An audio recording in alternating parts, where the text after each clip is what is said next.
Good morning, everyone. Thank you so much for joining me, taking the time to listen to me talk to you for 20-25 minutes.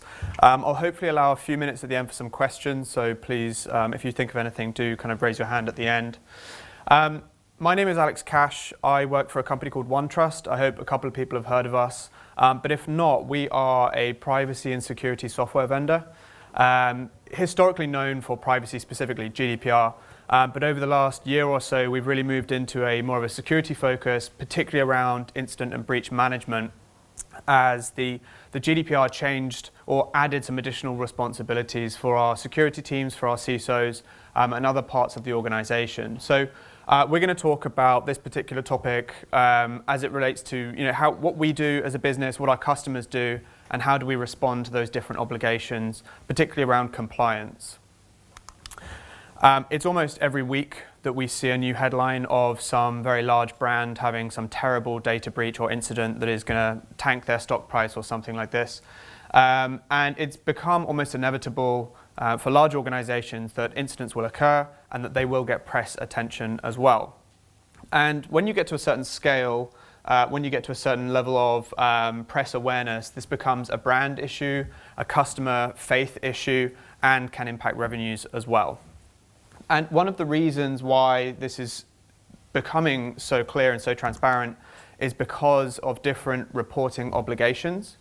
I'm sure you're all very familiar with the GDPR and the changes that brought in last year, but there are other changes as well. So in the states, there are a number of state-based laws there that vary differently in each different state. We're seeing changes in Brazil with the LGPD, changes in India with the data protection bill. And this reporting is making incidents very obvious to our customer base, to our employees, and we're seeing a lot more sort of backlash as a result of this. In terms of scale, in Ireland, in the first month after GDPR went live, they had 547 breach notifications. In the UK, I'm unsure on the exact number, but it's absolutely huge. So these things are, as we just heard, inevitable, and the requirements for reporting are making it much more likely that we're going to end up in the public eye as a result of this. Anyone who spent any time talking to privacy professionals over the last few years will have heard them say something along the lines of privacy will become a competitive differentiator. And until recently, everyone was kind of thinking, yeah, it's a nice idea. In practice, it doesn't really happen. Now, Cisco did a study this year called the Data Privacy Benchmark Study. They had about 3,000 respondents. Of those 3,000, 60% described their organization as GDPR ready, being they meet all of the requirements or the vast majority. And as part of this survey, they identified that those organizations that describe themselves as GDPR ready not only are less likely to experience an incident or a breach, but when they do happen, the records impacted are much, much lower, and the downtime of any systems is much lower as well. And the competitive differentiator part comes in because they also mentioned that the organizations that described themselves as GDPR ready had a significantly lower likelihood of having the sales cycle extended due to privacy concerns of their prospective customers. So this is really becoming a competitive differentiator in 2019. We've been hearing it for a couple of years, but now it has actually arrived. When we go to a number of events, I speak to primarily DPOs and CISOs who are concerned about when they should and should not report. I always take the kind of stance that, yeah, report, it's great, you should just report early, report often, be open and transparent, but it's maybe not the best idea in all scenarios. In certain jurisdictions, the data protection authorities and regulators will publish a list of incidents that get reported to them. I was in Sweden recently, and I was suggesting to the audience that they should just report everything as it happens, and they told me everything, even a low-level incident, gets published openly to the public. So notifying these authorities can have a real impact on your organization from the get-go. There's that reputational damage that could lead to financial implications further down the line as well. So as with everything, it's very difficult to give a very clear answer as to when you should report, when you should not. But it's these things that we need to bear in mind, one of them being where are we based and what is our relationship with these regulators. So we'll have a look at a few different things. Firstly, what are the different roles involved in responding to incidents across privacy and security? How can you prepare for a breach as it relates to privacy and security? What's the life cycle of that incident when it does occur inevitably? And do we have opportunities to combine this with compliance efforts for other programs that we're operating? So I'm sure everyone in the room knows very well how long security professionals have been responding to incidents. It's decades. Privacy, not so much. And there's a few different reasons, but the GDPR definitely changed the structure of our response teams in a number of ways, because a security team is focused on any incident, any loss of data, any modification or downtime of a system.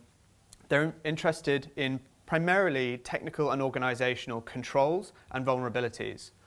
Whereas privacy are focused more on the legal controls and legal safeguards and the context. Why are we processing this person's information? What are we doing with it? What enables us to do that? And they are only interested in an incident when it affects personal data. So it's always possible to have an incident that affects the security teams but not the privacy teams. But if we have a classic incident where somebody's hacked into a system or something similar, then we're going to need definitely both teams involved. And we are now getting to a point where we're seeing a third option, which is the privacy breach, which is not a security breach. The example being the Facebook Cambridge Analytica scandal, whereby that data processing was under agreement. There was no hacking going on. There was no unwanted access to a system, but the agreements there were unfairly processing data. And as such, we have a privacy breach that was not a security breach. So historically, security teams would manage, respond to incidents. Now we need to definitely collaborate. And there are a number of different standards and focus areas where we're going to see a lot of the same work being completed by both. Security teams and their risk assessments as it relates to business continuity, infrastructure and security, whereas privacy are looking at risk as it relates to our customers, our employees, and the individuals who we hold data on. In 2019, I think you'd struggle to find any organization that's not using cloud technologies left, right, and center, not using software providers throughout the entire organization. This is a huge area of risk for incidents, but also other kinds of privacy and security risk. And so understanding our relationships as they relate to third parties and making sure that both privacy and security have that context is absolutely essential. So this is another area that we're seeing teams working in silos where they should be collaborating. So we'll have a look at some of the things that you want to make sure you know before an incident happens. It is inevitable, and it's just the scale at which we need to respond which is going to change. So the first few things we want to understand are the teams involved. And again, we need to be able to make those decisions to work out, do I bring in the privacy team or is it just security team? Which of my third parties do I need to work with? Which of my suppliers, vendors, processors, controllers, all of these different relationships we need to understand. And on top of that, we need to know, how do I get hold of them 24 hours a day, 7 days a week? Some of your different obligations for notifying regulators and authorities are going to ignore the fact that there's a weekend. They don't care. So having 24-hour contact details is essential here. Your legislative requirements, so where are you based? Who do you need to contact? How do you need to contact them? What do you need to tell them? But also your contracts as they relate to your relationships with suppliers, vendors, and so on and so forth. On top of this, if it wasn't hard enough, some locations and jurisdictions have additional obligations. So in a few states in the US, you have to provide free of charge services to help prevent identity theft as a response to an incident. And so knowing if you need to have this in place and who's going to provide that, how that's going to be provided ahead of time is going to save you a lot of work when we come to those short windows in which you need to respond. If you're a data controller, so if you are the organization deciding on how, why, and where and data is being handled, there's so much that you need to know in terms of context before an incident occurs. Firstly, your records of processing, as we call them in privacy, which is where is the data coming from, where is it going to, and how are we storing it. We need to have this up to date. It's very, very easy for this information to become stale, and so there needs to be an ongoing program to maintain and update this. Vendor management, as I've already touched on, is absolutely crucial, and understanding all of the technical and organizational measures that protect the data internally, externally. How do we comply with our different policies and our contracts with these other organizations? What is the information I've shared with the business in terms of training as well? All of these different areas you're going to need to know so that you can pull them together in that short 72-hour window, for example, rather than having to scramble and identify this information on a Sunday morning. If you're a processor, it's a bit different because your obligations are much lighter under most privacy legislation. Your number one concern should be understanding who is the controller, how do I contact them, and what do I need to tell them. You need to record everything that happens, but you don't need to go and talk to any regulators. So understanding these are the customers for whom I offer this service, this is the data that's been compromised, therefore I need to go talk to this customer. That's going to change, and that's going to be the things that you need to have on record. But then, of course, every processor is also a controller internally. So you need to have all of that previous stuff available as well for your internal work and any other scenario where you're controlling the data. I said before, your jurisdictional awareness is key. The EU, we generally have 72 hours to respond. So from identifying an incident to notifying a regulator, 72-hour window. In the States, it varies from state to state, which of course is very difficult if we're present across the states. Having all of these different timelines mapped ahead of time is very, very important. In Australia, we've got 30 days, and in India, in the current draft of the bill, it looks like we have about 24 hours between identification and notification. So we need to be incredibly fast when we're operating in these different markets. I know I'm very guilty of having misdirected a few emails. I'm sure most people have. And when I first did it, I was pretty embarrassed. I didn't really want to tell anyone, but I told my privacy team, we went through the assessment, it was fine, it was easy, there was no kind of shame on me at the end of this. And so it's essential that we have an organization that has not only the culture of reporting and notifying, but also the methodologies for doing so. So a mailbox or a web form or some way that we can say, hey, InfoSec, I've lost a laptop, I've misdirected an email, I need you to investigate, I can hand that over, tell you what I know, and pass that on. And this is going to be fostered through training, awareness campaigns, things like you see phishing awareness campaigns. We can do the same thing with breach notification and incident notification to make sure that we can respond in an appropriate timescale. I'm sure many of you as well have done sort of tabletop war room exercises. There's an adage which I always get quite wrong, but it's something along the lines of your incident response plan is only as good as the last time you tested it. And this is where we're now seeing privacy teams being brought fully into embedding them into the security team's responses to incidents and training around this as well. We need to be aware of if we have an incident, who do I need to tell in the privacy team, who do I bring in, and how do I collaborate across the response plan as per the playbook that we've defined already. We see a lot of our customers are doing this with consultants as well, so they'll come in and simulate an incident, and this is a really good learning opportunity that we see being done today. So in terms of the life cycle of an incident, the first question we need answering is, was there personal data involved? So let's say our network monitoring system has flagged up an issue, we've lost a large amount of information. What's my first step is to work out, is any of this identifiable data?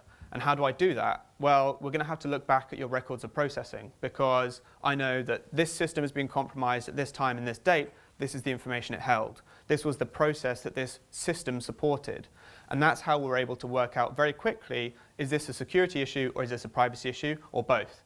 And so this is where we're talking back to that context earlier, the work that you need to do ahead of an incident that's going to help you respond very, very quickly. Now, your response is going to be different depending on the severity, of course. We talk about it, and we do this internally with a 3-tiered system. which is one, this is a critical incident. We are affected globally, and this is going to have a major impact on the business. So I have 24/7 communications between InfoSec, privacy, but I also have the executive team on board, I have comms team on board, I have the PR team on board as well. Because this is going to get to the press, we're going to hear about this, and we need to control that messaging ahead of time. Tier 2 may be one of our offices has had an incident. There's been a security breach of some type. We can contain that, but we still need to be having an appropriate response to that severity. And Tier 3 is going to be the misdirected email that I did earlier. We don't need to have a response team in the room, we don't need a war room set up, but we do definitely need a process in place that is rigid, well, flexible, but robust. And this is where we can automate a lot of things as well with standardized assessment criteria, standardized risk flagging, this kind of thing. So I talked earlier about some of the different jurisdictions, and they all have slightly different breach requirements, notification requirements, but all of them seem to have taken a lot of inspiration from the GDPR. And this includes those different state-based laws in the US. And generally, we have a timeline from when we identify there as an incident, or at least we are very confident that an incident has occurred, to notifying the relevant individuals or organizations. And in Europe, under the GDPR, you have 72 hours from becoming aware of an incident to investigate, so understand what really happened here, address, and this is typically technical responses, so remote disk wiping, locking down access to servers, this kind of thing. And then if there's been any level of risk to individuals, so there's a personal data breach involved and there is, medium or high level of risk, we're going to tell the Data Protection Authority. And this is going to depend where you are. So in the UK, they publish information about high risk incidents. In Sweden, it's pretty much any risk. So being aware of who you need to notify and what you can do before that is going to determine, do I do this at the end of that 72 hours or do I do it as early as possible? If we've done this risk assessment in the middle, we've addressed the breach as much as we can, and there is still what we have decided on as being a high level of residual risk to the individuals affected, we then need to communicate that directly to them. And this is where it becomes a major branding issue and a major PR issue. I don't know if anyone else in the room was, but I was impacted by the British Airways breach. I hope no one here works for BA. But it took them 3 tries to get the communication right. They sent me 3 different emails, each one slightly better than the last. And this was it was negative consequences throughout for the organization, for their brand, and for their customer base. So when you're communicating to individuals, there's a few things you want to be doing, which is firstly, don't have the CISO or the DPO write the communication directly to the individuals. Get the PR team to do that, because they're very good with words. Work out exactly who do I need to communicate to. If it's maybe 100 people, maybe a phone call is pretty good. I can give them a phone call, explain to them, person to person. Maybe if it's slightly more, I'm going to send an email and I'm going to address them by name. But if it's tens of thousands or some of these large-scale breaches that we see, then we're going to have to make a public press statement. And this is where it becomes incredibly important to get ahead of that to make sure that we control the messaging, control the description of the events as well. Whenever we are responding to a breach, there's requirements for you to make a series of decisions, usually around risk. There are some industry standard sort of risk matrices that you can use. I think there's one from like ANISA, which is quite popular. But at the end of the day, your judgment has to be used to determine what is a high level of risk, what is medium, what is low. And so whenever you make that decision, you need to document why. Because if you go to the ICO in the UK and say, hey, we've had an incident, but we think it's a medium level of risk, we're not going to notify the individuals, they'll say, why do you think that? And you'll need to be able to prove this and defend yourselves. Because the regulators can actually overturn any decisions that you make and force you to communicate directly to the impacted individuals. So having this all documented, reported, and tracked is going to be helpful in defending yourself to those organizations. As with anything, the review process is possibly the most valuable for you, which is to work out how did this happen and how was our response. So much like we have a risk matrix for working out the impact of an incident, it's often valuable to have a matrix to work out how effective we were afterwards. And we can feed all of this information straight back into the playbook, the plan, and the training mechanisms, the awareness mechanisms that we've got in place in the organization as well. So GDPR is often a big driver in Europe, but there are opportunities here for you to leverage existing work, existing processes, and combine this together. We see particularly a number of frameworks like ISO 27001, if your organization holds one of those certificates. If you are subject to HIPAA, then there's often places where we have a process for HIPAA, maybe we can adapt that for our European operations. And customers that I've worked with on implementing a process for this have gone with a lowest common denominator approach, which is to adopt a global standard, which takes out a lot of the confusion across all of your different markets and jurisdictions by just saying, this is the strictest set of requirements that we have to operate by, let's make that the standard. And then we have a bit of leeway and a bit of give and take in certain regions as well. Like I said, ISO 27001 is probably the most common that we see for this. ISO 27001 requires you to have reporting structures and hierarchies and notification processes in place. And we can make sure we can use this for our privacy assessments, for our InfoSec assessments, and how do we report these and respond to incidents and notify the relevant authorities as well. So I'm not sure how I'm doing for time, I've probably flown through that. But one of the things that we do as an organization is a lot of research, and we publish a number of white papers. So we've done some work on a more detailed handbook that you can download if you're interested on our website. We've also got a huge variety of other security and privacy sort of white papers, research topics, and documents for you to take away. If you're interested, just go to our website and click on resources. These cover a variety of topics based on what we do as a business, which of course incident and breach response is one of these. So we have gone away and created Data Breachpedia, which is a database of over 300 privacy and security laws that are relating to your notification obligations. And these are built into our products and what we do so that we maintain that body of research and we keep up to date with the changes in global privacy and security regulations so that you don't have to. And we just allow you to say, this is where I'm based, there are my offices, and we can combine these things into a single assessment for you and a single reporting template. We also do a lot of other things around sort of the context that's going to inform your response plan. So vendor risk management is a huge area of work for us, where we do assessments on your behalf, free of charge, in fact. We also do a lot of work around privacy experiences for customers, like cookie banners, that kind of thing, consent, and then privacy program management around your data mapping and your assessment processes. And this is both privacy and security, particularly on the privacy program management. So we actually have our booth directly out the door. You'll see it as soon as you walk out. It's bright green. You can't miss it. So if you have any questions about what we've just covered, or if you want some resources, or you want to come and talk to me or the team, we'll be there. We'd love to have a conversation with you and give you some free books and some swag to take away from the rest of the day. We do have a few minutes for questions, which I'll get to in a second once I finish the last slide. We run a series of events called Privacy Connect as well, and we do these in London. We do them all over the world, as you can see. They're absolutely free. We pay for lunch. We also pay for drinks at the end. They are very much focused on workshops, which is discussions with other audience members. It's not anything about what we do as a business or our products. It's all about getting everyone into the room, CISOs, DPOs, to have a conversation about experiences and learnings. And there's a lot of value here, so do register if you're interested. Now, we do have a few minutes for questions, I assume, but I just want to say thank you very much for listening, and please do come outside and have a chat with the team if you've got any questions as well. Thank you.